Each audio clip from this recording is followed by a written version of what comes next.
In this video I will be showcasing and explaining my graphics overhaul for Oblivion. I am aware that there are a few guides out there explaining how to get an amazing looking Oblivion, but please keep in mind that this overhaul guide was created to be as simple as possible, so that you can minimise game instability and crashing, as this is pretty damn common with a modded Oblivion. It has been more than 10 years since the release of Oblivion, and for it to keep up with times, mods are almost essential for replayability. So you will be required to download some preliminary mods, which are Oblivion 4GB patcher, and that's pretty much essential because that'll make your program run a lot smoother by allowing more access. So I think normally Oblivion is either 1 or 2 gigabytes memory dependent, so it'll upgrade it so it's a 4GB program. And you'll actually have to patch the Oblivion script extender, which is the next mod to get. It's not a mod, it's basically a launcher that helps mods communicate with each other so the game does not crash. It's a lot more complex than what I've explained, but there is definitely logic behind this madness. Alright, so once you've got those two knocked out, it's up to the actual part of the mod where we upgrade the game and you actually see some difference. So the first one on my list is Carl's Texture Pack 3, the full edition. It is well optimized, and any computer should be able to handle it these days, unless you've got a potato computer.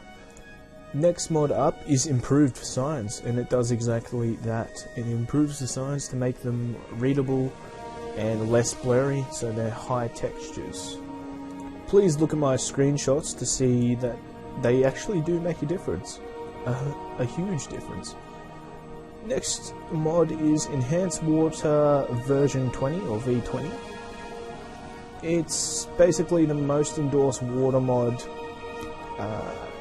on the Nexus sites for Oblivion, and for good reason. I've tested Natural Waters and the previous version of Enhanced Waters, and there's a few more, but they all have the same names, like Immersive Waters and stuff like that. And this has come out on top. It's well balanced, it actually looks realistic, as you can get with Oblivion Water. Alright, next up is the Alluring Potion Bottles package, I like to put it. But it's actually 3 different mods for the same thing, basically. So you've got the basic mod, which is Alluring Potion Bottles, which includes Alluring Wine Bottles, which make bottles look better and more diverse with their looks. So they look a lot better. But there is a better version of the wine bottles made by the same author, I believe. Makes them the actual wine bottles so they're see-through, they're transparent, so they're not just blocky. They do look better, so I definitely recommend that. Next Alluring mod is the Alluring Potion Bottles Idle Object Replacers, which is made by a different author, but basically does exactly that. It makes it so the idle animations have the alluring wine bottles or potion bottles physically there, so you can see NPCs drinking out of those particular potion bottles, which is really good for immersion. Coming into immersion, we actually have lots of different mods adding immersion to the game. So immersion covers mods that add realism and player inclusion into the game. Basically, if you were in that situation, if you were in Oblivion, these mods would make it so it's more realistic and you feel like you were more part of the game. So first mod is Disappearing Grass Fix. This is just a really basic mod that stops grass from disappearing every time you look at certain areas. It's explained better in the description of the mod, but definitely get that mod. Next mod is the new Eating Animations mod. Makes it so NPCs are actually eating what is in their inventory. If there's an apple in their inventory, they'll eat an apple. Simple as that. Does it for drinking as well. Realistic Leveling is another good mod. Not compulsory, but definitely recommended. Next one after that is Enhanced Economy. Does so many things it's like Realistic Leveling. I can't really explain it on this video because I'll be sitting here talking for a while. So definitely have a look at the site and what the creator has to say about it. Next mod is Enhanced Grabbing. You won't find In a better nutshell, prices it than just all makes ten grabbing real. more immersive. So there is a little bit of a problem with this mod. So say if you knock something off a table, the NPC will go and grab it and put it back in its spot, which is awesome. A good But if you price knock for a good more than one customer. item off, he'll only fix one item up and then the rest will be on the floor. Cobble is the next mod. It's more of a content pack than A fine immersion, but for bargain. me it does add Another immersion by satisfied adding customer. items that are lore friendly Take care. and just adds more realism to the game, more variety for items. It fixes up Selmo the baker. I know it's not such a big deal, but that really bugged me how Selmo didn't actually sell sweet cakes or anything. He didn't have them on display. He didn't really have any relevant cooking materials out. He was just very underwhelming. So this mod does fix that. That's only a small part of the mod, but I get it mainly for that reason. But it also makes it so you can have mods that are compatible with Cobble, which is awesome because a lot of mods do use this.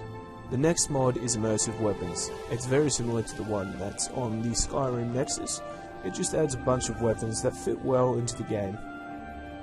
Another mod on the list is Basic Primary Needs. This just makes it so you have to sleep, eat and drink in order to live. This does add realism to the game, but it can get annoying because you don't really play a game just to eat and drink, but it does add a realism aspect to it.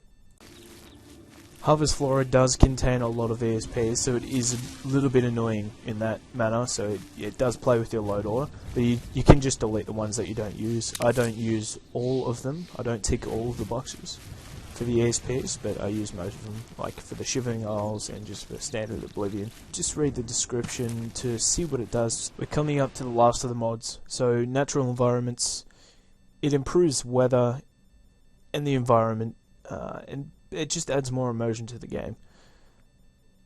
The next mod is Animated Window Lighting System and Chimneys, also known as owls or owls. Gives the world more life by adding realistic lighting and chimneys that switch on when certain conditions are met.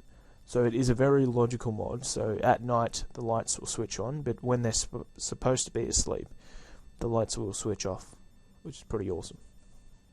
I did actually miss a mod, which is actually Oblivion Character Overhaul 2. This just makes the NPCs and characters so they look better, and they're not the standard plain looking vanilla NPCs. There are 5 different mods that don't really fall under the 2 main categories, so I've just put them in an additional mods category. The first one being Alternate Beginnings, which just changed the beginning of the game, so you can choose what location you start in and what sort of background you come from. And the second one being Borderless Cyrodiil, so that just gets rid of the border in Cyrodiil, so mods that expand on the map can actually be accessed. The third is the Oblivion Stutter Remover mod. It does exactly that. It just removes a bit of stutter, so it makes your gameplay a little bit more smoother. Elven Map Redux is just a retexture of the map, or a better looking map, so it actually has colour and it's less dull. And the Lucky Last mod is Dunified UI. It just adds a logical HUD and menu. So that's it, pretty much. That's the basic version of this Elder Scrolls 4 Oblivion guide. But if you'd like to get a further enhancement to your Oblivion experience to make the graphics even better, yes, of course there is an ENB. Normally I don't really like ENBs because they're a little bit touchy with the system files for Oblivion, because they do mess around with the INI. So if you don't want an ENB in your game, then that's all you've got to do, is just install those mods that I've over throughout this video. But if you do want an ENB, which does add a lot of nice graphical improvements, like volumetric god rays and water reflections, different kinds of shaders, just follow the rest of this. So what I use for this is ENB, a tweaked ENB, or ATE.